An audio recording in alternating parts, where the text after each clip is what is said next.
The issue of substance abuse is not new. It's plagued inner city populations for hundreds, even thousands of years. But few of these epidemics have overwhelmed a city like gin took over London in the 18th century. London's gin craze would be a strong contender for the title of the worst drug epidemic in history, and the government's disastrous mishandling of the crisis offers a sobering insight into just how little has changed in the politics of addiction. You're watching Historymax, and this is the story of London's gin craze, in numbers. Gin first arrives on the London boozing scene in 1689. Dutchman William of Orange has just overthrown James II and taken the crown of England for himself. To celebrate, he's shipped over thousands of gallons of Dutch jenever for his coronation.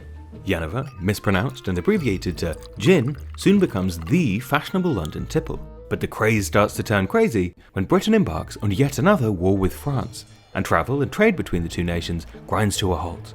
No trade with France is obviously bad news for London's sommeliers, but it's payday for Britain's up-and-coming gin industry.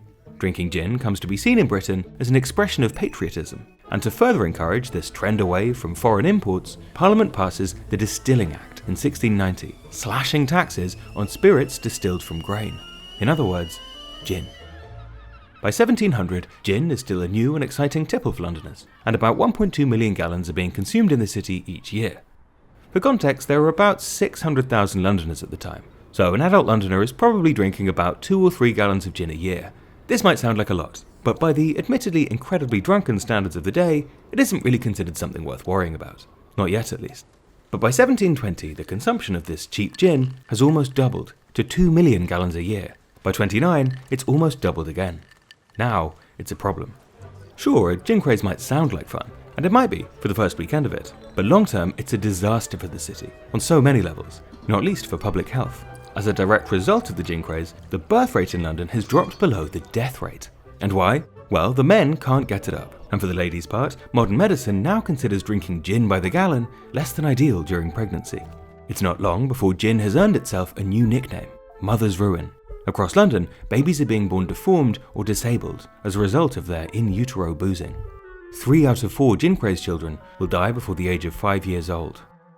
By 1729, Prime Minister Robert Walpole is realising that his government has messed up, so in a complete U-turn, he decides not only to remove gin's tax exemptions, but to slap on a retail tax. When writing the first Gin Act, lawmakers no doubt think they're defining gin sufficiently broadly to avoid any loopholes when they describe the drink as any spirit with juniper berries or other fruit, spices, or ingredients. However, distillers manage to avoid the tax by dropping literally any flavouring from their drink and producing an untaxed and incredibly bland alternative that becomes known as government brandy. But despite this gin now tasting like petrol, the drinking of gin, or government brandy, is still on the up, and new gin palaces are opening their doors every day. By 1730, there are 7,000 gin shops in London, and that's just the legal ones. It's becoming clear that the Gin Act has been a complete failure. Gin consumption in London has steadily risen to 6 million gallons a year, so Parliament decides the only thing for it is to follow up with a second Gin Act. The second Gin Act is designed to target street sellers and public drinking, with the aim of at least getting people to keep their boozing out of sight. With the immediate result, of course, that gin sellers go underground. Overnight, thousands of London living rooms are converted into gin shops, helping to kickstart the trend of domestic gin production. Everyone was already drinking it, but now everyone's brewing it too. By the mid-1730s, there were as many as 17,000 of these incognito gin shops in London. That's 1 in every 4 buildings in the city selling gin. By 1738, the gin craze shows absolutely no signs of slowing.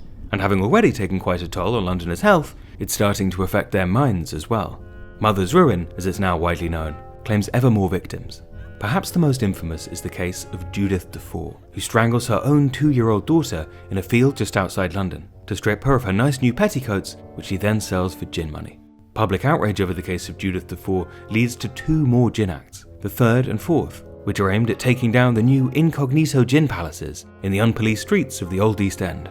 These acts establish cash rewards for gin informants, ratting out their neighbours. But needless to say, these informants are not popular, and murders in reprisal for suspected snitching are a daily event in the city, often perpetrated by huge, presumably very thirsty mobs of hundreds of people.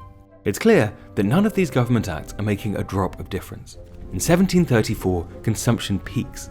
In London alone, 10 million gallons are consumed that year, around 14 gallons per person. The level of physical and social deterioration in the city is almost beyond belief. One London coachman is reported to have pawned his own wife for a bottle of gin.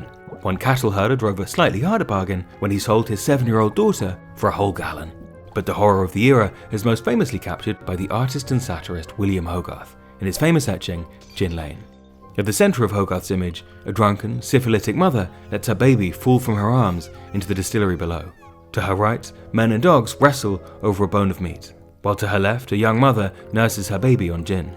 London is drowning. But it's here, at London's lowest, that Parliament finally gets its act together. Realising that both incredibly cheap and incredibly expensive gin have both been problematic, government decides to make legal sales easier and more affordable to discourage the black market, while tightening regulation on production. This actually seems to work, and by 1749 there is, for the first time in 30 years, a drop in London's gin consumption. Yet another Gin Act, by now the 8th, shores up regulation, and when a bad grain harvest leads to bread shortages a few years later, the government imposes a temporary ban on all distilling from grain, effectively meaning a ban on gin, only 60 years after they got everyone drinking it in the first place. This effectively puts an end to London's half-century-long gin craze, with annual consumption returning to a healthy 3 million gallons a year. Still about 4 gallons per person, but Londoners have always liked a little drink.